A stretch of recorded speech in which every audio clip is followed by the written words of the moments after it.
Hi and welcome to part 3 of me modifying my VX. Today we're going to look at some of the mechanical things that I've done to the car. And I suppose we need to start here under the wheel arch. So if you remember, I said last time, I said about the tyres. When I got the car, it had some Bridgestone tyres on it, which looked fine. They got loads of tread on them. They weren't cracked. They look fine actually. But when I then changed those tyres, I put some Advan Fleva, yokohama Advan Fleva tyres on. And they're not very expensive. They're not like stupid money or anything like that, but they just totally transformed the car. They made the ride on it so much better.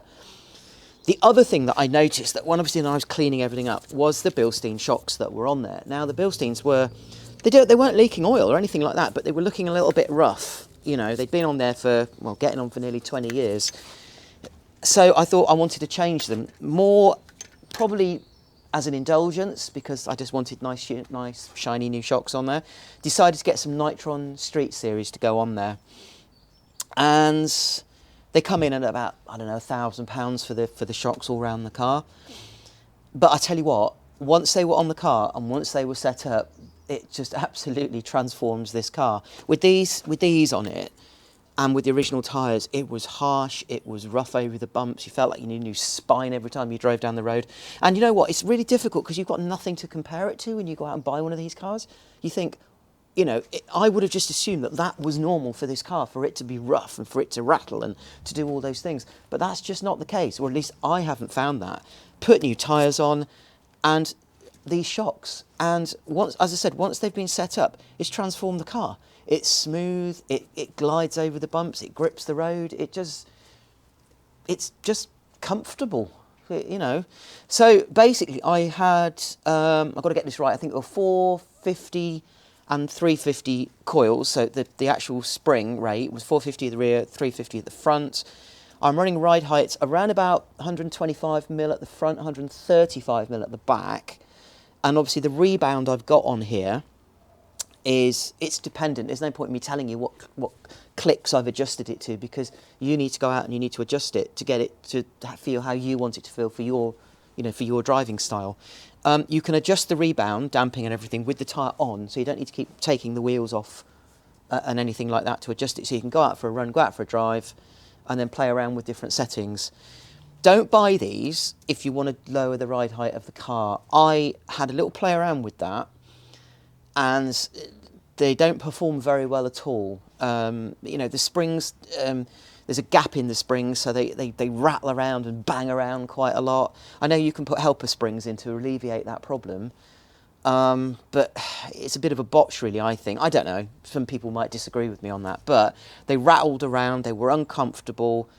Once I got the ride height dialed in, which is almost at the original factory ride height, the car just performs really, really well. So the new shocks, new tyres. If I was to go out and buy a new one of these now, go out and buy one of these now, and it had the old shocks on it, you know, old Bridgestone tyres, the first thing I would do is spend 1,500 quid in it and put new shocks on it and new tyres on it, because it just transforms this car. It makes all the difference. Well, it has done for me anyway. Swing arms have all been painted up. Again, they're a little bit rusty, but then the car's done mileage, so they're bound to be. While you're underneath, change things like at the front, the Droplinks, track rod ends. They're so cheap. Just do it, because you know you're there, you're underneath. It's a matter of just a few bolts off. The toe link at the back, a little bit more complicated. Does it need doing? Doesn't it need doing? Again, you may as well do it, because you know it's there. But like I said, it costs you a little bit more, so that one might be worth looking at. Obviously, if, like people say, if you're going to track the car, you're going to put sticky tyres on it, you want to probably change that anyway. Other little things, sorted out the ABS. So the ABS brackets were a bit dodgy, a bit bent. So I've tidied all these up, fixed them on the top, hot glued into the top to seal them all up to keep the water out, because they look quite fragile. And that is it really. Oh yeah, engine mounts. I was going to change the engine mounts, but then I found out it's got the Vibra engine mounts on there, so they were fine. I left those as they were. Now the other thing, apart from changing kind of the running gear, which, as I said, I'm going to say it again, has transformed this car. Just that alone makes this car just awesome. What I did do is did some work on the Airbox. So as well as the suspension sort of modifications, the new discs, pads, everything. This car had has a stage 2 remap on it. The exhaust has been modified, a few of the engine components have been modified, and the airbox had been modified. Now, for those of you that aren't too sure, this is the standard kind of OEM airbox. It fits sort of in here, down in this section in there. And then basically it's in two parts. So obviously the air enters through the airbox here, exits through here, through tubes which go up obviously into the engine. Inside, you've obviously got the air filter, and then basically this is the lower section of the airbox. Now, as part of the remap, I'm guessing this needed to be modified to allow more air to flow through the engine. So on this particular one, you can see it's had lots of holes cut into it, which I gather, you know, it allows more air to flow through. Also, there's these little gadgets, these cones. Now, what these cones do, there's a couple of them. They're fitted to the unit here, so you can see I'll slot this one in, just slots in there. And obviously, once that's slotted in, you can see it is a much narrower diameter. So that is going to change the airflow, it's going to change the pressures and everything inside the airbox. Basically, I was having trouble with the car in that when you were accelerating, it felt like it was coughing. It felt like it didn't have enough air being pulled through. Now, when we tried fitting these, taking these off, playing around with them, it did make a little bit of difference once these were removed, and with the holes, it did make a little bit of difference. What did actually ultimately make the biggest amount of difference is fitting a cone air filter.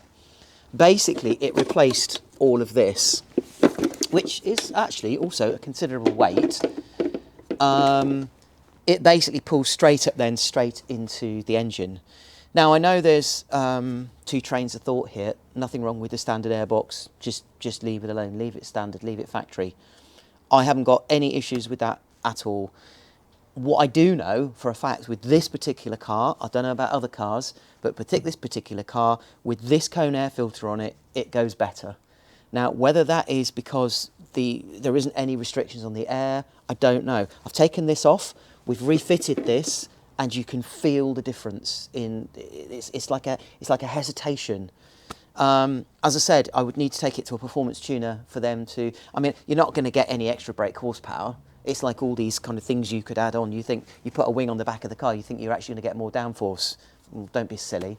Yeah, if you're on a track with the right size wing and the right size spoilers, yeah, you'll get downforce. And the same with aftermarket air filters. They're not going to give you any extra brake horsepower. What I was actually trying to do was solve a problem. It does sound quite cool as well. I've done a little video that you can see here of me sat in the car and you can hear the noise. So this is going to give you an idea what the aftermarket air filter sounds like inside the car. So here we go. I'll give it a few revs so you can hear.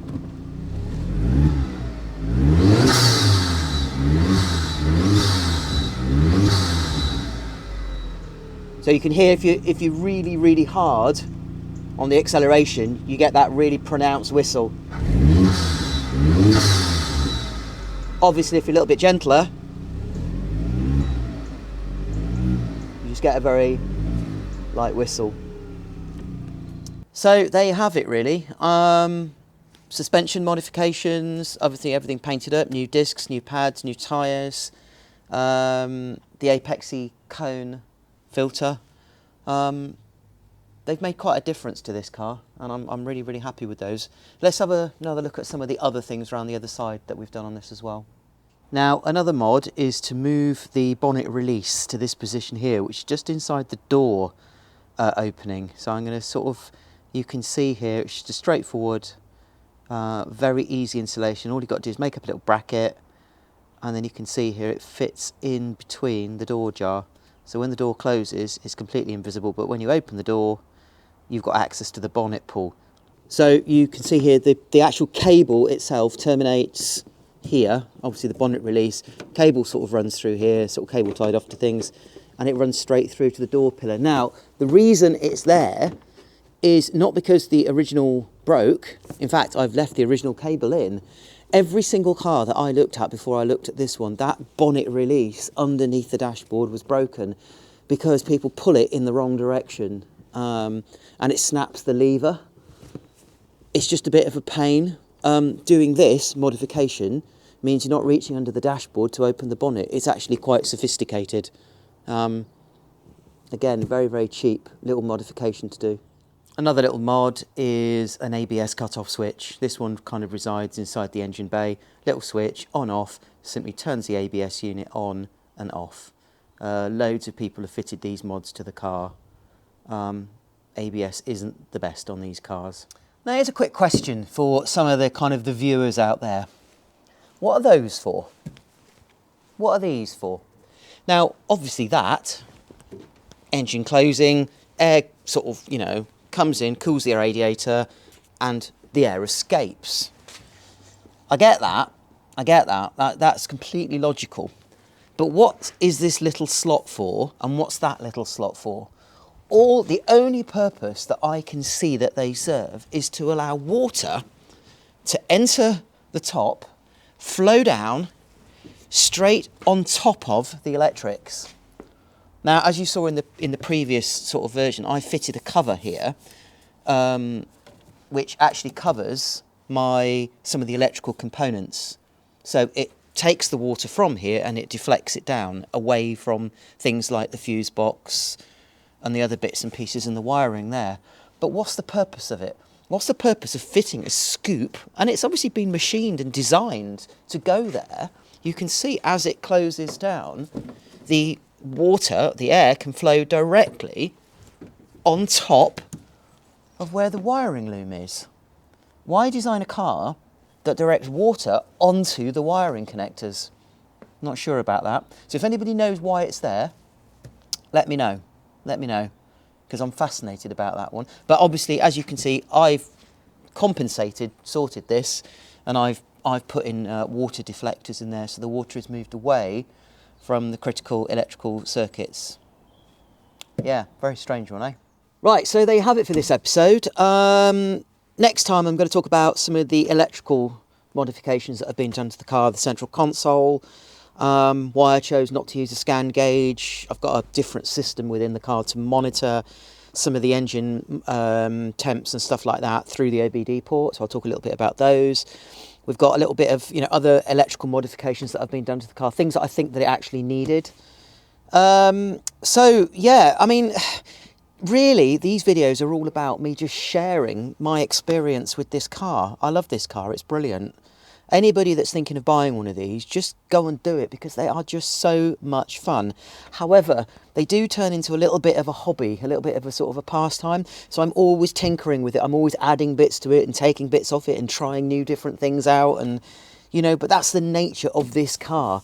But as I said in previous videos, the most important thing is when the sun comes out, just get this car out and drive it, whatever you do. So anyway, see you next time.